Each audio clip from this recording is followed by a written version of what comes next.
नमस्कार, मी आपल्या सर्वांचं एस.एम.ए चॅनलवर स्वागत करत आहे। जर आपण आपल्या चॅनलवर पहिल्यांदाच आला असाल तर आपल्या चॅनलला सबस्क्राईब करा ही विनंती। तर पहिली न्यूज आहे, तर मिस्टर ट्रम्पने त्यांच्या इनॉग्रेशन स्पीच नंतर भरपूर काही स्कीम वगैरे अनाउन्स केले आहेत। तर त्यांनी स्पीच नंतर आणखी एक टॅरिफ अनाउन्समेंट वगैरे केली आहे, टॅरिफ लावण्याची। जसे की त्यांनी बोललं होतं, मेक्सिको आणि कॅनडासाठी ते 25% टॅरिफ लावण्याचं त्यांनी मेन्शन केलं होतं वस्तूवर, जे की त्यांच्या फर्स्ट ट्रेड पॉलिसीमध्ये येतात। तर त्यामध्ये आता चायनाचे नाव ॲड केलं आहे टॅरिफ इन्क्रीज करण्यासाठी।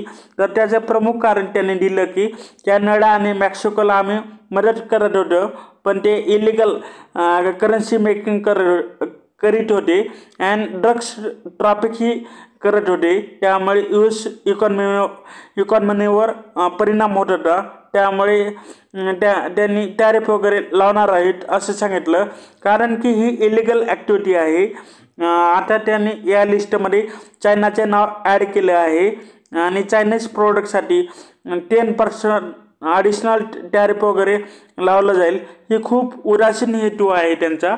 आणि कॅनडा आणि मेक्सिको टॅरिफ जेव्हा यांच्याकडून वगैरे घेतलं जाईल तेव्हा चायनाकडूनही हे टॅरिफ वगैरे घेतलं जाईल, म्हणजे टॅरिफ वगैरे त्यांनाही सुरू तेव्हा केलं जाईल। मेजरली हे टॅरिफ हाईकमुळे ग्लोबल सप्लाय डिस्टर्ब होऊ शकते कॅनडा, मेक्सिको अँड चायनाकडून। US जे एक्सपोर्ट केले जातात त्याच्यावर भरपूर काही परिणाम होऊ शकतो, त्यामुळे त्यांचे एक्सपोर्ट आणि इम्पोर्ट वगैरे जो आहे त्यावर इफेक्ट वगैरे होऊ शकतो। आणि US इकॉनॉमीमध्ये जे गुड्स वगैरे इम्पोर्ट वगैरे केले जातात किंवा आपलं मॅन्युफॅक्चरिंग कंपनी वगैरे जे अनाउन्समेंट वगैरे करतात त्यावर आणि US इन्फ्लेशनवर थोडासा इम्पॅक्ट वगैरे याचा होऊ शकतो। त्याच्यात पुढील म्हणाल आता त्यांनी एक अनाउन्समेंट आणखी एक केलेली आहे ट्रम्पने, तर प्रायव्हेट सेक्टरची इन्व्हेस्टमेंट होईल AIच्या रिलेटेड इन्फ्रास्ट्रक्चरमध्ये। $500 बिलियन यामध्ये इन्व्हेस्टमेंट असेल। यामध्ये मेजरली प्रायव्हेट सेक्टर कंपनी वगैरे इन्व्हेस्ट करतील आणि यामध्ये ओपन AI, ChatGPT या रिलेटेड कंपनी इन्व्हेस्ट करतील। आणि तसंच आपलं ओराकल्स वगैरे त्यांचे शेअर वगैरे चांगले अप होते अगेन्स्ट हे आपलं ओपन AI, आपलं ऑरेगेस अँड सॉफ्टबँक या 3 कंपनी मिळून हे जॉईंट व्हेंचर करणार आहेत। आपलं ओरॅकल वगैरे ह्यामध्ये कंपनी वगैरे आहे, आपलं ओपन AI, ओरॅकल आणि सॉफ्टबँक या 3 कंपन्या मिळून जॉईंट व्हेंचर करतील, ज्याचं नाव स्टार्टगेट असेल आणि जे की हे data centre related infrastructure build करतील यामध्ये। अँड त्यामुळे US मध्ये 1 लाखापेक्षा जॉब क्रिएट वगैरे होतील आणि येथे एक एम्प्लॉयमेंटची अपॉर्च्युनिटी दिसत आहे। आणि ह्या 3 कंपनी जॉईंट व्हेंचर करून यांनी ऑलरेडी ऑपरेशनही सुरू केलं आहे। यासाठी ते $100 बिलियन इमिडिएटली डिप्लॉय करणार आहेत आणि उर्वरित इन्व्हेस्टमेंट पुढील 4 ते 5 वर्षामध्ये करणार।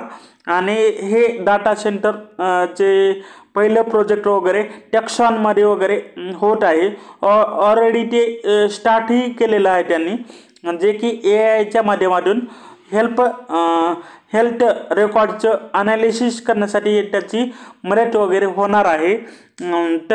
तसेच पुढील आणखी एक न्यूज म्हणलं तर आपल्या इंडियन IT कंपनीसाठी चांगली आहे, म्हणजेच आपलं एक श्वास मोकळा वगैरे घेण्यासाठी एक म्हणजे अमेरिकेने थोडंसं आपल्याला सूट दिलेली आहे। तर ट्रम्पच्या स्पीचमध्ये त्यांनी म्हटलं होतं स्किल इनॉग्रेशनला ते जास्त सपोर्ट करतील। बेसिकली H1 जो विजा असतो, जो की नॉन इमिग्रेट विजा असतो, त्या माध्यमातून US कंपनी फॉरेन वर्करला वगैरे एम्प्लॉयमेंटसाठी हायर करते, जसे की इंडियातील IT इंजिनियर्स वगैरे तिथे हायर करू शकते ती कंपनी टेक्नॉलॉजी आणि थेरॉटिकल एक्सपर्टीजच्या केसमध्ये. अँड तर आता ट्रम्पने H1B विजाला वगैरे सपोर्ट केला आहे, कारण की अमेरिकेला एक रिस्पॉन्सिबल आणि स्किल वर्कर वगैरे पाहिजे, तशा पीपलची त्यांना गरज आहे. व इंडस्ट्री एक्सपेक्ट करत आहे की ओव्हरऑल H1 विजा जो आहे त्यावर काही आपलं रिस्ट्रिक्टेशन वगैरे नको. आणि ट्रम्प निवडून आल्यानंतर जे की लावू शकतात असं वाटलं होतं, पण आता त्यांनी या विजाला वगैरे सपोर्ट केलेला आहे, म्हणून एक पॉझिटिव्ह गोष्ट झाली. तसंच पुढील म्हणाल आपला इंडियन इकॉनॉमीत EPFOचे नंबर आले आहेत, प्रोव्हिडंट फंडचे नंबर आले आहेत नोव्हेंबरचे. तर त्यामध्ये 4.88% ग्रोथ आहे आणि न्यू मेंबरच्या केसमध्ये ही पॉझिटिव्ह साईन आहे. आणि EFOचे न्यू मेंबर वाढत आहेत. EFO मध्ये 8.74 लाख न्यू मेंबर वगैरे ॲड झाले आहेत. तर त्यातील 4.81 लॅक्स म्हणजे लॅक्स मेंबर्स वगैरे त्यांचा एज ग्रुप पाहिला तर 18 ते 25 वयोगट आहे. म्हणजे 50% जास्त यंग जनरेशन वगैरे ॲड इथे झालेली आहे. आणि डाटाने हे हायलाईट केलं आहे की 1.44 मिलियन मेंबर्स एक्झिटसुद्धा झाले आहेत आपलं EPFOमधून. आणि हे एक्झिट फिगर 11% राईज आहे कम्पेअर टू प्रिव्हियस मंथ. ही चिंताजनक बाब आहे. जर आपण पाहिलं तर न्यू एम्प्लॉई अनरोल झाले आहेत म्हणजे आलेले आहेत, त्यात केवळ 18.8% ग्रोथ आहे आणि मंथ 9% ग्रोथ आहे. आणि न्यू मेंबर ॲडिशन चांगल्या प्रकारे वाढत आहे. आणि फिमेल मेंबरसाठी फिमेल मेंबर जे आहेत त्यामध्ये 3.13 लाख ॲड झाले आहेत, जे की मंथ 12.16% ग्रो आहे. आणि इयर ऑन इयर पाहिलं तर 11.75% वगैरे त्यामध्ये ग्रोथ आपल्याला दिसत आहे. तसंच पुढील न्यूज म्हणलं तर आपलं SEBीने एक स्मॉल तिकीट SIPचं प्रपोजल केलेलं आहे. तर त्यात मिनिमम इन्व्हेस्टमेंट वगैरे 250 रुपीज पर मंथ असेल. आणि SEBीने हे आपलं इन्स्टिट्यूट का केलेलं आहे, कारण की त्यांना जास्तीत जास्त इन्व्हेस्टर यामध्ये ॲड करायचे आहेत. त्यामुळे ते इन्व्हेस्टर लोकांना वगैरे एक सिस्टमॅटिक इन्व्हेस्टमेंट म्हणजे ओव्हरऑल लोकांना वगैरे म्हणजे सामान्य लोकांना सिस्टमॅटिक इन्व्हेस्टमेंट आणि सिस्टमॅटिक सेविंगमध्ये त्यांना समावेश करायचा आहे. प्लस येथे एक आपलं सिम्प्लिफाय एक कस्टमर आयडेंटिफिकेशन प्रोसेस असेल आणि ज्यामुळे म्युच्युअल फंड इन्व्हेस्टमेंटमध्ये जास्तीत जास्त लोक वगैरे आणि border of section of society यामध्ये वगैरे इन्व्हेस्ट करण्यासाठी त्यांना अवेलेबल प्लॅटफॉर्म केला जाईल. आणि SEBीने हे पाहिलं आहे की इन्व्हेस्टर जी की मिनिमम तिकीट साईजची जी SIP आहे ती फक्त 3 AMCमध्ये वगैरे कंटिन्यू करू शकतात. तर यासाठी SEBीने एक डिफरंट पार्टिसिपंट जे इंडस्ट्रीमध्ये आहेत जे की म्युच्युअल फंड SIPचे AMC आहेत त्यांच्याकडून फेब्रुवारी 2025 पर्यंत प्रपोजल मागितला आहे. त्यानंतर ते गाईडलाईन्स वगैरे या रिलेटेड फायनल करतील आणि त्यानंतर ते पूर्ण गाईडलाईन्स वगैरे SEBी वगैरे पब्लिकसुद्धा करेल. आणि तसेच यामुळे म्हणजे रिटेल इन्व्हेस्टरचं वगैरे पार्टिसिपंट आणखी वाढू शकतं. तर पुढे आणखी म्हणलं तर पहिला रिझल्ट आलेला आहे. आता रिझल्ट सीझन सुरूच आहे. तर HULचा रिझल्ट पाहिला तर प्रॉफिट आफ्टर टॅक्स 19% ग्रो झालेला आहे.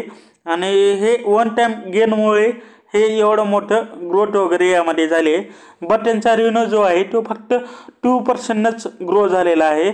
म्हणजे 1515 कोटी रुपये याने रेव्हेन्यू रेकॉर्ड केलेला आहे, जो की क्यू ऑन क्यू पाहिलं तर 0.8% वगैरे डिक्लाइन आहे. आणि margin Q on Q flat आहे यांचं. आणि नेट प्रॉफिट 19% ग्रो झालेला आहे, कारण की एक एक्सपेन्शियल आयटममध्ये 509 कोटीचा त्यांना गेन झालेला आहे. म्हणजे त्यांनी इन्व्हेस्टमेंट वगैरे त्यांची काढलेली आहे, विकलेली आहे.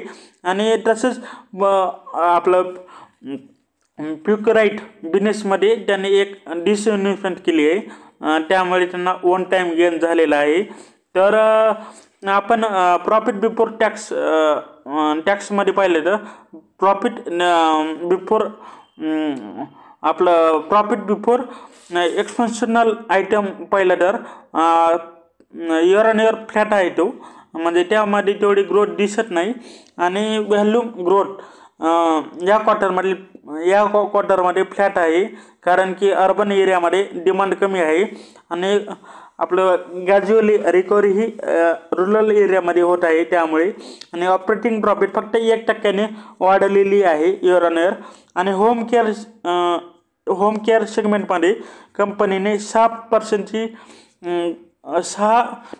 ग्रोथ वगैरे रिपोर्ट केली आहे, because single digit volume growth आहे.